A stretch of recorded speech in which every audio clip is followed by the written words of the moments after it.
अर्जुन का रथ हाँकने वारे, गीता के उपदेश तुम्हारे। अर्जुन का रथ हाँकने वारे, गीता के उपदेश तुम्हारे।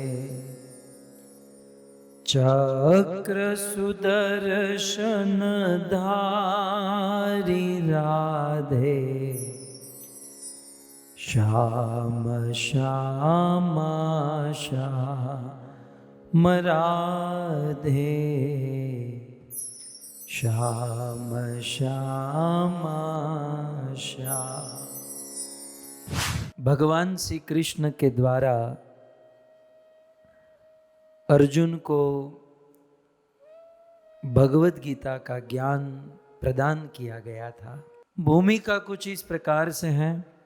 कौरव और पांडव वैसे दोनों भाई थे, परंतु महाराज पांडु के मृत्यु के बाद धृतराष्ट्र के मन में अहमता का भाव उत्पन्न हुआ। पांडवों के प्रति द्वेष प्रारंभ हुआ और दुर्योधन बचपन से ही हस्तिनापुर के राज्य को भोगतना चाहता था। अतः अनेकों प्रकार से पांडवों के प्रति अधर्म करने लगा।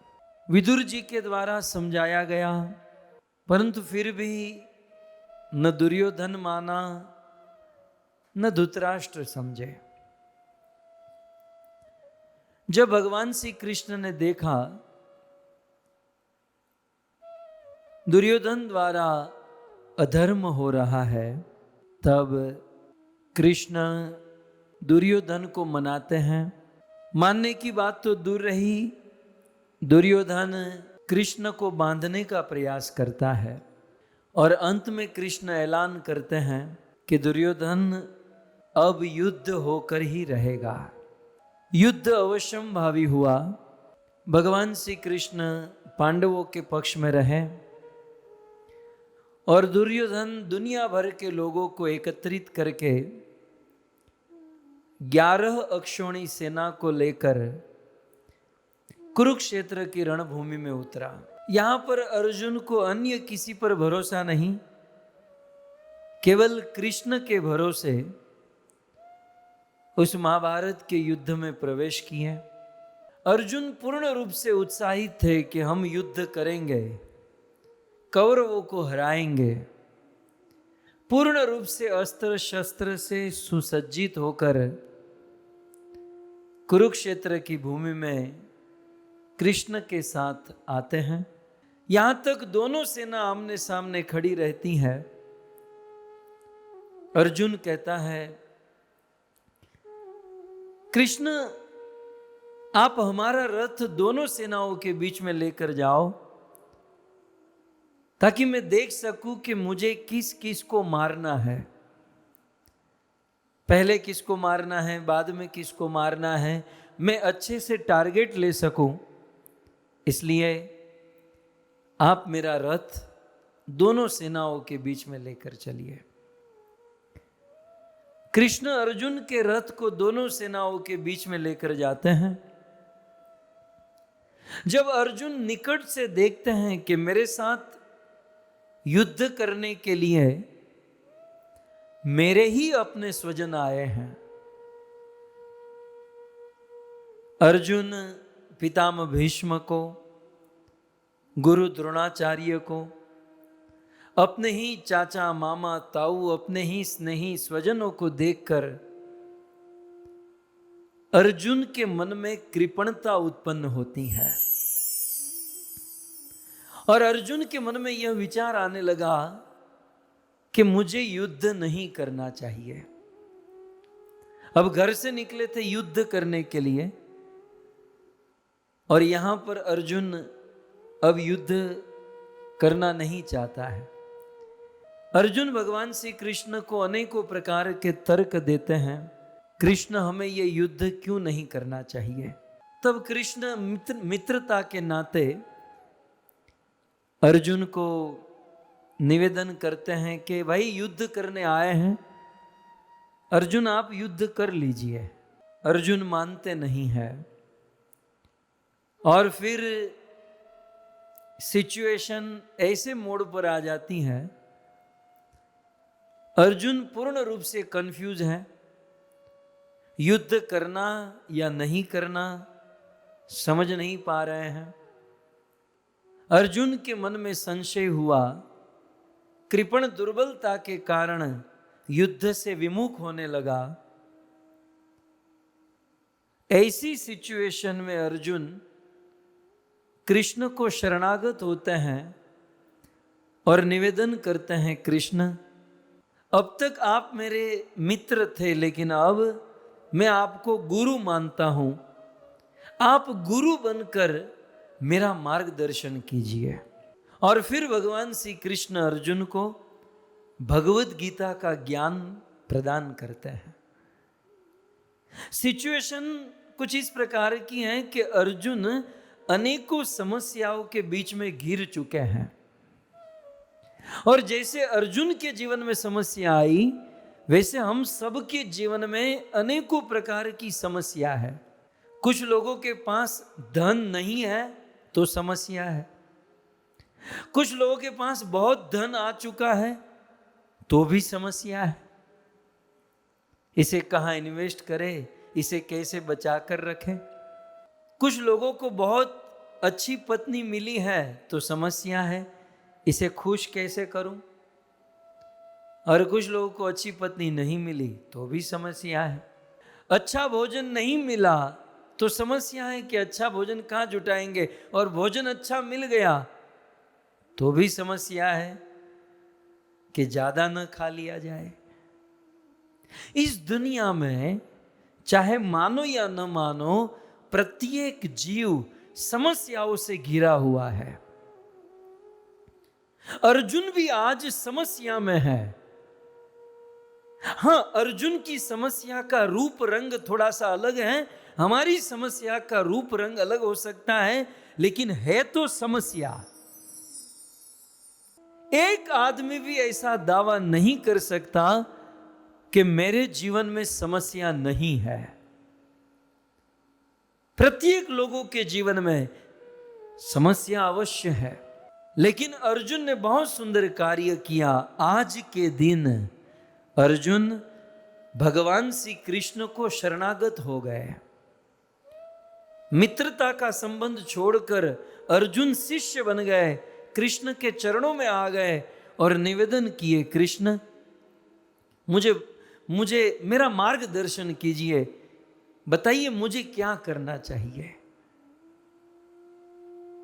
और उस समय भगवान श्री कृष्ण ने, अब तक कृष्ण अर्जुन के रथ की बागडोर अपने हाथ में रखे थे, लेकिन जब अर्जुन शरणागत हुए तो कृष्ण ने अर्जुन के जीवन की बागडोर हाथ में ले ली,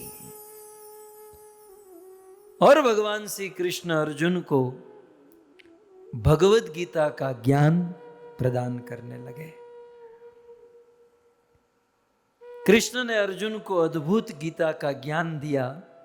श्रील प्रभुपाद जी ने कृष्ण के द्वारा दिए गए इस भगवत गीता के ज्ञान की महिमा बहुत सुंदर रूप से वर्णन की है। श्रील प्रभुपाद जी लिखते हैं, गीता शास्त्रम इदम पुण्यम।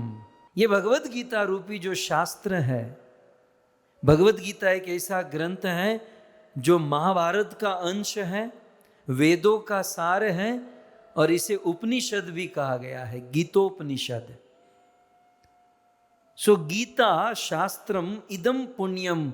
इदम, ये जो भगवत गीता है, ये जो गीता रूपी शास्त्र है, पुण्यम, बड़ा पवित्र है और पुण्य प्रदान करने वाला है।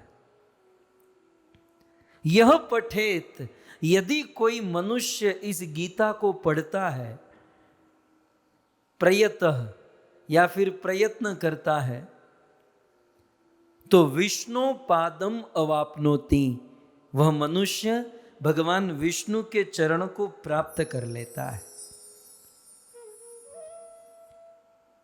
सो भगवद गीता रूपी ग्रंथ शास्त्र को पढ़ने से श्रील प्रभुपाद जी लिखते हैं वे विष्णु के चरण को प्राप्त कर लेता है। इतना ही नहीं, भय शोकादि वर्जितः, संसार के सभी प्रकार के भय और शोक से मुक्त हो जाता है। जैसे अर्जुन, गीता सुनने से पहले अर्जुन को बहुत भय था कि मैं इन सबको मारूंगा, मुझे पाप लगेगा, मैं ये सही कर रहा हूं या गलत कर रहा हूं, ये भय था। अपने स्वजनों के मरने का शोक था। लेकिन कृष्ण के द्वारा जब भगवत गीता सुनाई गई, भय दूर हो गया, शोक दूर हो गया। अर्जुन ने स्वीकार किया, कृष्ण आपकी ये गीता सुनकर नष्ट मोहो स्मृतिर लब्ध्वा, मेरा मोह नष्ट हो गया, मेरा भय शोक नष्ट हो गया और मुझे विवेक प्राप्त हुआ। श्रीमद् भगवद गीता की ये महिमा है। श्रील प्रभुपाद गीता की महिमा बताते हुए और आगे लिखते हैं, गीता अध्ययनशीलस्य, यदि कोई निष्ठा पूर्वक गंभीरता से भगवत गीता का अध्ययन करता है। देखिए, गीता पढ़ना अलग चीज है, अध्ययन करना अलग चीज है। सो भगवत गीता को यदि कोई निष्ठा पूर्वक अध्ययन करता है और प्राणायाम परस्य च, और साथ ही साथ इस गीता को पढ़ता है, तो दूसरी लाइन में श्रील प्रभुपाद लिखते हैं, न एव संति ही पापानी, उस व्यक्ति को कभी पाप छू नहीं सकता, उसके जीवन में कभी पाप रह नहीं सकता। किसके जीवन में? जो भगवत गीता को निष्ठा पूर्वक अध्ययन करता है। पूर्व जन्म कृतानि च, कहते हैं इस जन्म के पापों से तो मुक्त हो ही जाता है, पूर्व जन्म में उन्होंने जितने भी पाप किए हैं वे सारे पापों से मुक्त हो जाता है जो भगवत गीता का अध्ययन करता है। यह है भगवत गीता। आप लोग स्नान करते हैं, तुम बता नाई धोने आवा छो जय, तो आप लोग स्नान तो करते हैं ना। श्रील प्रभुपाद जी बहुत सुंदर लिखते हैं कि आप लोग जो स्नान, या हम लोग, मैं भी आपके साथ हूं, हम लोग जो स्नान करते हैं उससे केवल शरीर शुद्ध होता है, और वो भी रगड़ के स्नान करेंगे तो।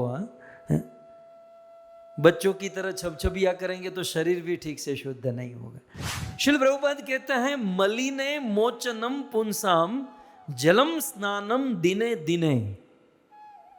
हम लोग दिने दिने रोज रोज स्नान करते हैं। क्यों? क्योंकि पुंसाम मनुष्यों के शरीर के मल को दूर करने के लिए। जैसे शरीर की गंदगी को, शरीर के मल को दूर करने के लिए हम रोज जल से स्नान करते हैं, और जल से स्नान करने से केवल शरीर का मल दूर होता है, मन का मल दूर नहीं होता।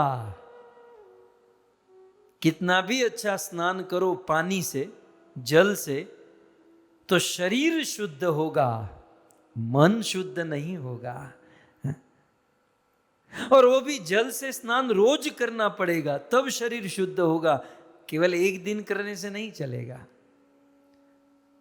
तो एक तो स्नान करो, ऊपर से रोज स्नान करो, तब जाकर शरीर शुद्ध होता है। लेकिन प्रभुपाद दूसरी लाइन में कहते हैं, सकृत गीता मृतम स्नानम, यदि कोई व्यक्ति सकृत माने थोड़ा भी भगवत गीता रूपी अमृत में स्नान करता है तो संसार मल नाशनम,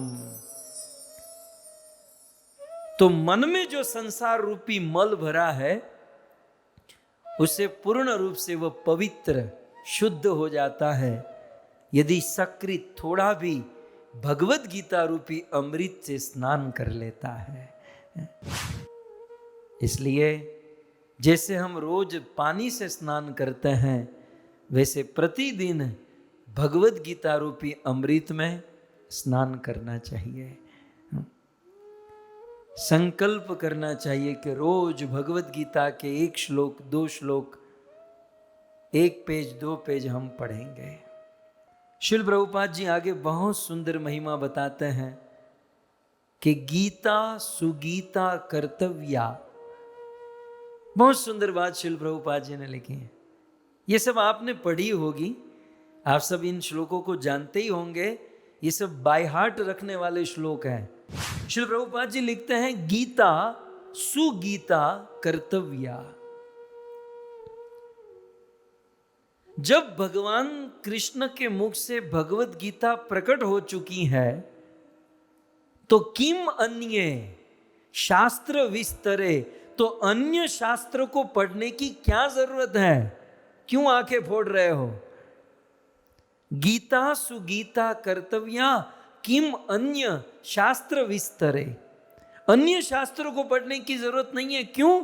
क्योंकि अन्य शास्त्र साधु संत ऋषि मुनियों के द्वारा लिखे गए हैं, लेकिन भगवत गीता यह स्वयं पद्मनाभस्य, लेकिन गीता स्वयं भगवान के मुख से निकला हुआ ग्रंथ है।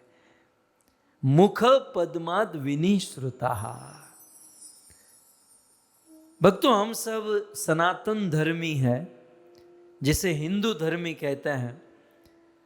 हमारे लिए गौरव की बात यह है कि अन्य धर्मों का जो बेस है, जो आधार है, वो धर्म ग्रंथ माने जाते हैं। जैसे मुस्लिम धर्म का आधार है कुरान, क्रिश्चियन धर्म का आधार है बाइबल, और सनातन हिंदू धर्म का आधार ग्रंथ है भगवत गीता। यदि पूछा जाए कुरान किसने लिखी? मोहम्मद पैगंबर। पैगंबर साहब कौन? तो भगवान के दूत, अल्लाह के दूत। बाइबल किसने लिखी? Jesus Christ. कौन है? भगवान के पुत्र। मुस्लिम धर्म का धर्म ग्रंथ कुरान, जो भगवान के दूत ने लिखी। क्रिश्चियन धर्म का धर्म ग्रंथ है बाइबल, जो भगवान के पुत्र ने लिखी। लेकिन हिंदू सनातन धर्म का धर्म ग्रंथ है भगवत गीता, जो स्वयं भगवान ने लिखी है। इसलिए कहते हैं यह स्वयं पद्मनाभस्य मुख पद्माद विनिश्रुता। गोपी गीत में गोपियां कहती हैं मधुर या गिरा वल्गु वाक्य या। हे कृष्ण, आप अपने अधर अमृत का पान कराइए। तो कृष्ण का अधर अमृत क्या है? ये श्रीमद् भगवत गीता ही कृष्ण का अधर अमृत है। आप दूसरी लाइन में देखिए, यह स्वयं पद्मनाभस्य, कृष्ण के मुख से गीता निकली। मतलब क्या है? कृष्ण के अधर का अमृत है ये भगवत गीता, जो गोपियों ने मांगा है। स्वयं भगवान श्री कृष्ण का उच्चिष्ट है श्रीमद् भगवत गीता। आप विचार कीजिए, भागीरथी गंगा तीनों लोक में बहती हैं, ब्रह्मलोक, स्वर्गलोक, पृथ्वीलोक और आध्यात्मिक जगत। तो भागीरथी गंगा तीनों लोक में रहने वाले करोड़ों जीवों को पवित्र करती है। कारण इतना ही है ना, क्योंकि वो गंगा भगवान के चरणों से टच होकर निकली है ना। भगवान के चरणों से वह जल स्पर्श हो गया तो तीनों लोकों को पवित्र करने की शक्ति आ गई। इस श्लोक के संदर्भ में केवल इतना आपको कहना है कि जिस भगवान के चरणों से टच होकर गंगा निकली तो वह करोड़ों जीवों को पवित्र कर सकती है, उसी भगवान के मुख से भगवत गीता निकली है, ये करोड़ों जीवों को पवित्र कर दे। इसमें क्या संशय हो सकता है? कोई संशय नहीं हो सकता, क्योंकि यह स्वयं पद्मनाभस्य मुख पद्माद्विनी श्रुता। ये श्रीमद् भगवत गीता की महिमा, ये श्रीमद् भगवत गीता का महात्म्य।